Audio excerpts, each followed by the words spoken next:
This is Mike Petrak, drummer from Virulence, and you're listening to CMS TV. All the tours are avoiding the countries that might be risky. Okay. It's very well isolated now, strictly with Ukraine and Russia, and because of the NATO and everything. Especially Finnish people, we have the history with Russia anyway. So I think we are really aware because of that about the whole situation in Europe and the power balances and stuff like that. So we don't stress too much about things we can control at the moment.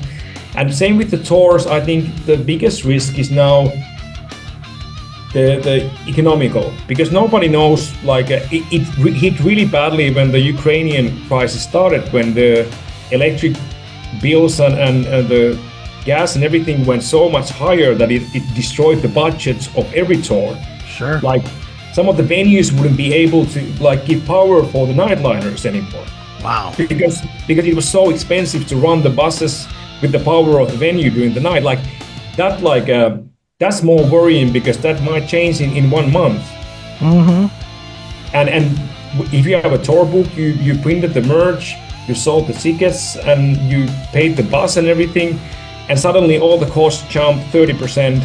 Then you are gonna be fucked. There's no way. You need to get the tour done, but you're gonna have a huge amount of damage control in your hands. So that's the scary part, because it's not we are making a huge amount of money anyway. It's a struggle to begin with. It's a struggle. So I think the financial side is the more worrying, because. Right. No, it makes sense. If you lose too much money, then you basically go into bankruptcy. That's just... Yeah, and that's not fun. That's not fun. Yeah,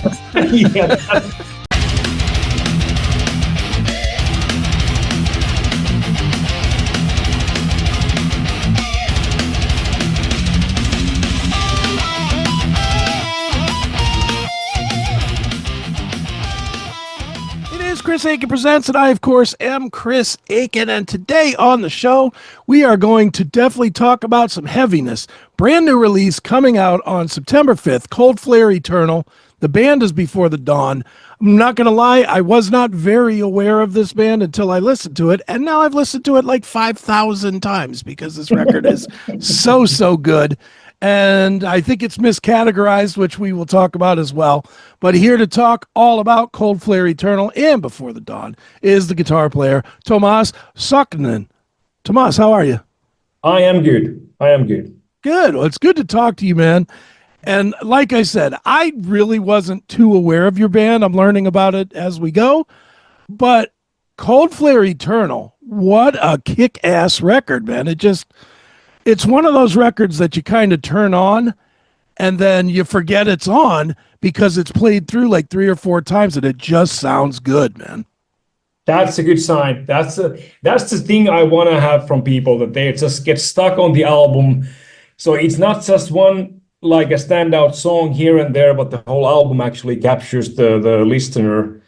And we like the album too. And there's a good explanation why a lot of people might be a little bit unaware of the band, because we were completely non-operational for 10 years. So this is the second coming of the band. And the first era of the band was still on the time when there was no Facebook, there was no Instagram, Spotify was just starting. So it wasn't that easy to spread the word from Finland. We are quite isolated in the Northern Europe.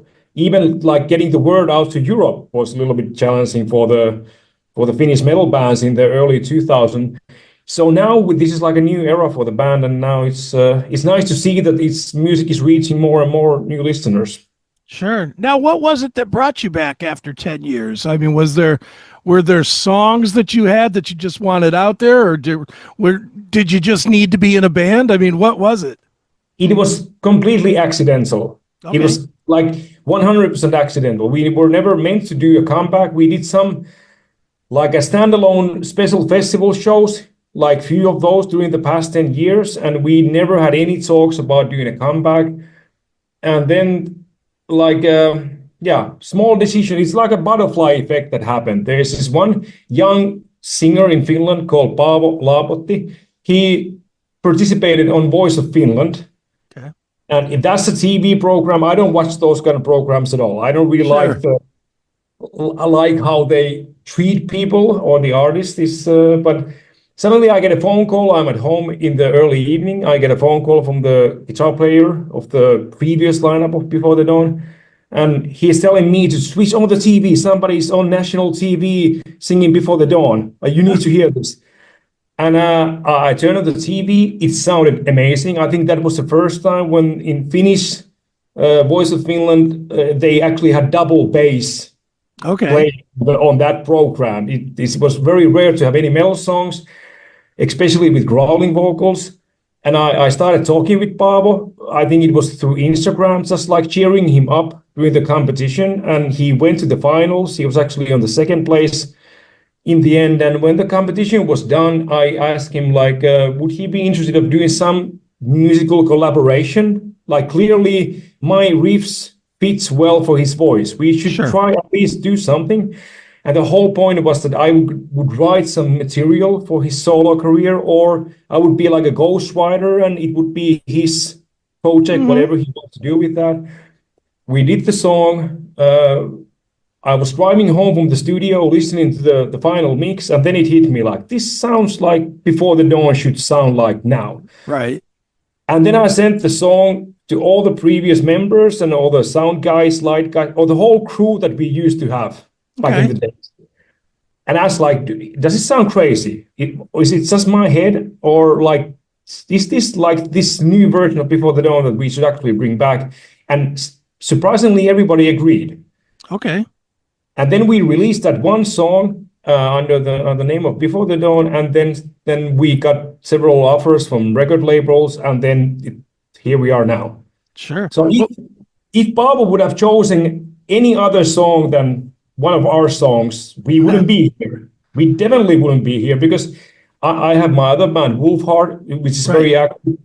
Juha, guitar player, is also a member, is Swallow the Sun. So we all have like very active musical career. So we didn't need this, but it needed us. I don't know how to say it better. No, that makes sense. Is this rebirth of the band, is it full-time? Is it around Wolfheart and the other guys' bands, or is this the full-time commitment now? It was meant to be non-full-time. It was just like, let's see how it goes. Like, we didn't play together for seriously for 11 years. We didn't write any new music. So we just wanted to if it's fun, it's fun. If it feels, then we should do it. And if it's not, we don't take any pressure. And then one thing led to another. And suddenly we have an agency. We have a really good management. We have a really good label. We got European tours offered. And so it accidentally became full-time. So now, usually this doesn't happen in music business, that things just fall into places and all stars are aligned and you actually get things happening without huge sacrifices and a lot of obstacles to overcome. So this is like a joyride for everybody in the band. Now it's just, we had our share of bad karma back in the day. So I think this is the universe now paying back. And now we get to actually just enjoy the ride. So absolutely. This episode of the CMS Network is brought to you by our sponsor, Blackout Coffee. If you are a coffee lover, you will love what they are selling over at Blackout Coffee. Make sure you get yourself some. The only thing woke about this company is the drinker of the coffee, because it gives you quite a jolt. I am a personal fan of the Brutal Awakening Dark Roast, but everybody's a little bit different. Make sure you get what is your favorite today. Go to blackoutcoffee.com. Use the promo code CHRIA20 to save 20% on your first order. It's that simple. So one more time, blackoutcoffee.com. That is the link, or use the full link if you're going to shop around, that is scrolling on the bottom, and get yourself some of the best coffee that is out there today. blackoutcoffee.com. Well, Tuomas, one thing I did want to ask you, and I'm taking this from the press release, so take that for whatever that's worth. Okay. But I do not in any way, shape, or form agree with labeling your band as a death metal band or as a melodic death metal band. Certainly there's growling. Certainly there's that vocal. Certainly there are some riffs that you would hear that way. But if I was telling people about this band, I would say it's one of the heaviest progressive bands I've ever heard. You know, you guys challenge not only progressive or death metal or whatever, you guys seem to mix in all elements of all styles into something that works. Is that how you see it, or do you see yourselves as a melodic death metal band? No, I always leave the labeling for the record labels or managements. To me, it would be impossible to, like you said, it's so many elements from different styles and just like a music that we like to listen and we really enjoy playing, and then we infuse other elements to the music based on what we would like to do live. I think on this album, especially, the big factor is that we started touring so actively right after the comeback, and we did a few bigger European tours, several tours in Finland. So we get to go really quickly back on road and feel the energy from the live environment. And we really wanted to bring that on this album, like what kind of things we enjoy playing together, not just for the listener that are sitting home with the headphones on or something like that, but what is the most enjoyable things for us to play.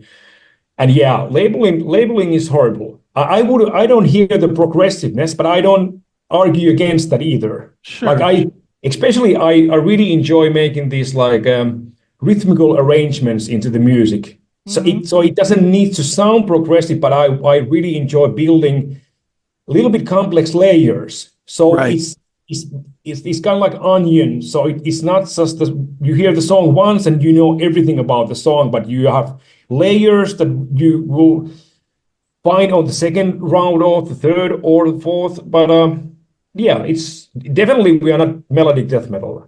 Right. Like some magazines or reporters label us as gothic metal, which is equally far. We have some of those elements. Like if you take certain choruses or verses, that could fit on that style of music. But I think this is a combination of so many different like styles of metal.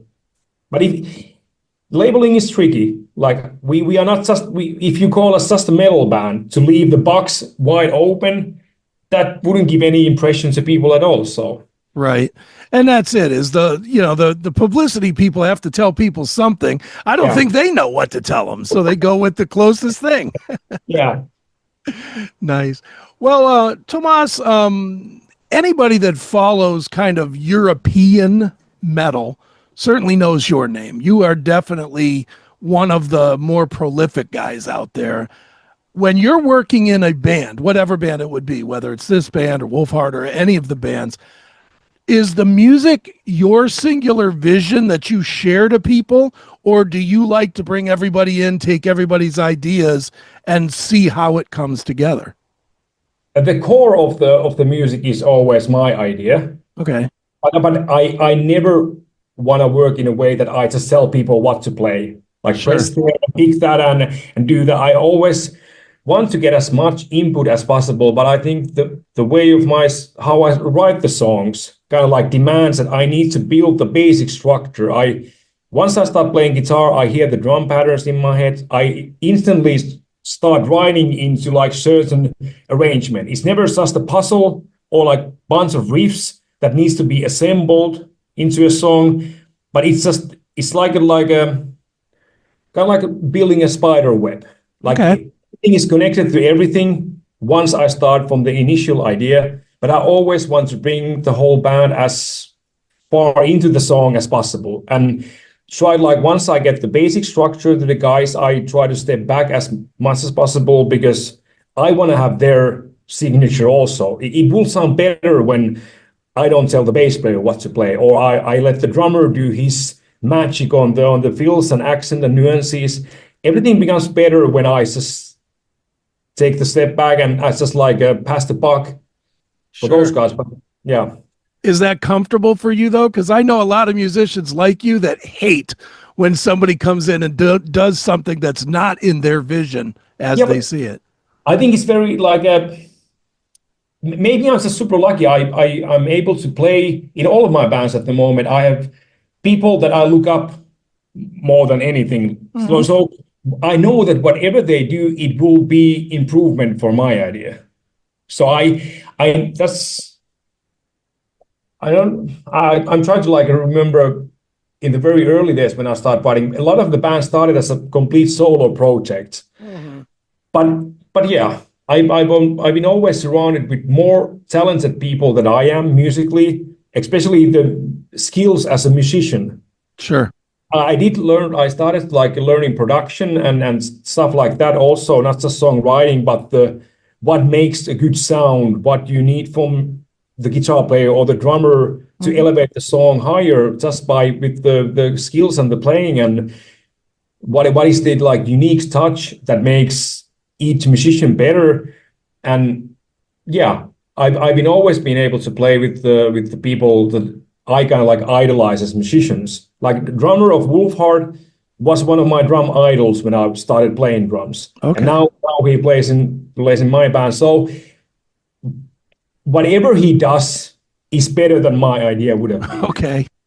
So yeah, I don't have any issue with that. And I always try, like when I write the song, I leave the core open enough so the guys can jump in, and then like it's also like blank page in my head, like blank canvas in a way that Mhm. I don't put the ideas there that the guys need to change. I leave it Right. open for them. So yeah, I don't have any issue. And I think I'm just super lucky to have those kind of guys because that would get a little bit tricky. It would be very unpleasant for them also. Sure. Definitely. Well, Tomas, let's talk about a song or two on the record. I always try to start with my favorite track on it for me and see if you agree or if you're like, oh, that's the worst one on it. But for me, I like As Above, So Below. What a killer riff in that song. What a killer track. Love it. Yeah, well, that was the first song that was written for the album. That kind of like started the Okay. whole process, and that was also the first single because of that, and that is like the for the majority of the band that is a favorite song, and that was the first song we got to play live also Okay. because it came out right before the European tour we did this spring. So like it's already in our live like set. So I would say that's the number one song for the band also at the moment. It Okay. will change probably once we get to add the other songs for the set list for the next tour. But yeah, Sure. How many songs do you envision from the new record playing on the tour? at least four. Oh, okay, great. We do have a quite a big back catalog, and there are certain songs like it's gonna be really difficult now to build the set list because there's some older songs that everybody wants to keep on the set list, and of course, like we can't play 2 hours a night. We are not like doing like a Machine Head Mhm. tour where we could just decide that like it's going to be bigger package with four bands. So I think we're going to do like 45 to 50 minutes. So, Okay. but four songs minimum from the new album. Very good, man. And then one other song I wanted to ask you about is close to the end of the record, which I would have moved it way up to the front, but I really like Shockwave. Great song, cool vibe to it. Tell me about that one. That's one of my definite favorite ones. That was like I felt tiny bit uncomfortable in the beginning when I was writing the song. Like, is this gonna be too heavy? Like, it Mhm. started to go on its own weight into very like more death metal than Okay. we usually have. But we made this agreement with the whole band when once I started writing that now we just write music that we want to play live, and Okay. that's the I play drums on the live gigs. I do rhythm guitars in the studio, but I play drums on the tours, and this is the drummer me Okay. picking up this as a favorite because this is definitely like the best drummer song All on right. this album. I'm just counting basically days to get to play this song. This is the ideal tempo range and everything to me as a drummer is gonna be so fun to play. Sure. It's the Motley Crue album that shocked the world, 1994's self-titled release with its brand new sound and brand new voice in John Corabi.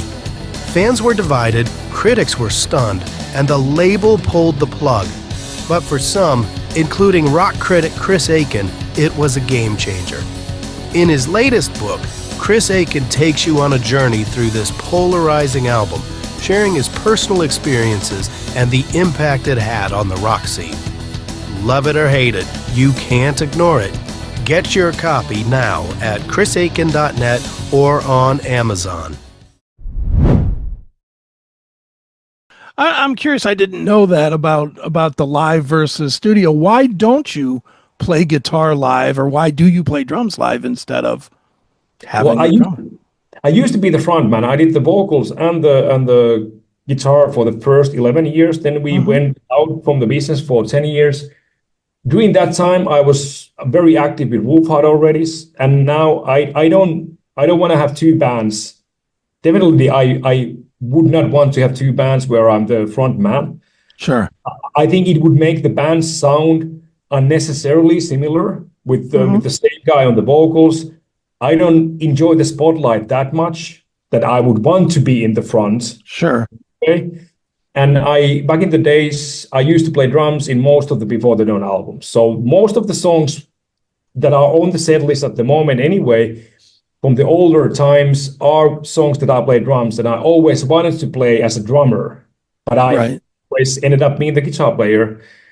So, and since we got the new singer, like I wouldn't want to also be just the guitar player. Now that I had the opportunity to become a drummer again after a long break, of course, if it's fun, it's fun. I think that's the basic motto of the band at the moment. We do things that are fun, and I think the pandemic and now the current situation with Ukraine and Russia kind of like showed that nothing is guaranteed in the music business. Like you can't predict anything like a half a year from now anymore. So just focus. If something feels fun, just get it done, because who knows what's going to happen next year. So fun is now the number one goal, because like it feels very uncertain to think like push plans into 2027, for example. Who knows if what language are we speaking in Finland? We have the longest border with Russia. Who knows what's going to happen in Europe? Who knows what's going to happen in the whole world? So, drumming is fun, so I want to play drums. That's what I can say. Right. Being in Finland, and this is really not a music question, just kind of a question. Is it scary to even pack up and go on tour now because of all the unrest in Europe that's going on? Not mainly the unrest. All the tours are avoiding the countries that might be risky. Okay. It's very like well isolated now, strictly with Ukraine and Russia. And because of the NATO and everything, like especially Finnish people, we have the history with Russia anyway. So I think we are really aware because of that about the whole situation in Europe and the power balances and stuff like that. So we don't stress too much about things we can't control at the moment. And same with the tours. I think the biggest risk is now the economical, because nobody knows, like it hit really badly when the Ukrainian crisis started, when the electric bills and the gas and everything went so much higher that it destroyed the budgets of every tour. Sure. Like some of the venues wouldn't be able to like give power for the nightliners anymore. Wow. Because it was so expensive to run the buses with the power of the venue during the night. That's more worrying, because that might change in 1 month. And if you have a tour book, you printed the merch, you sold the tickets, and you paid the bus and everything, and suddenly all the costs jump 30%. Then you are going to be fucked. There's no way. You need to get the tour done, but you're going to have like a huge amount of like damage control in your hands. So that's the scary part, because it's not like we are making like a huge amount of money anyway. It's a struggle to begin with. It's a struggle. So I think the financial side is the more worrying, because No, it makes sense. if you lose too much money, then you basically go into bankruptcy. That's just and that's not fun. that's not fun. Yeah, that's very little fun. Yeah, we don't want to do that. Right. No doubt, man. Well, dude, obviously you have this fantastic new release, Cold Flare Eternal. It is Before the Dawn, and we always tell everybody here not to only stream. Not tell them not to, but we tell them not to only stream. We tell them to go somewhere, buy a disc, buy a hat, a shirt, whatever. Where can they go to buy some Before the Dawn merch? Well, our label Reaper Entertainment, they have a international web store. We do have a North American one also, which I don't remember exactly now, of course. Well, I'll put it in the show notes at the end. We do have a web shop with all the music and the merch also for the North American now, so it is available. Okay, excellent. Well, everybody, make sure you buy this one. It is fantastic. Before the Dawn, Cold Flare Eternal is the record. You definitely want it. It is out officially September 5th, and this has been fun. Tuomas, thanks so much for joining me here on Chris Akin Presents. Thank you, my pleasure.